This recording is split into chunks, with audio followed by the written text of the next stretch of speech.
திருநெல்வேலியில் தேமுதிக பொதுக்கூட்டம் நடைபெற்றுக் கொண்டிருந்த போது கூட்டத்திற்குள் மிரண்டு ஓடிய மாடு முட்டி தள்ளியதில் 3 பேர் காயமடைந்தனர்.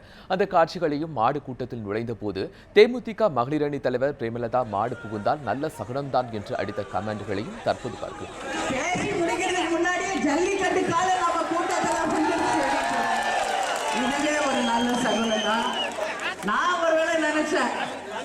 அம்மா கொடுத்த மாடு கீடு ஒருவேளை கூட்டத்தை கலைக்க வந்துருச்சோன்னு சொல்லி ஒருத்தர் சொல்றாரு, எங்க அம்மா கொடுத்த மாடு கிட்ட போய் கேளுங்க, ஆட்சி செய்யறவர் யாருன்னா அம்மான்னு சொல்லுமா.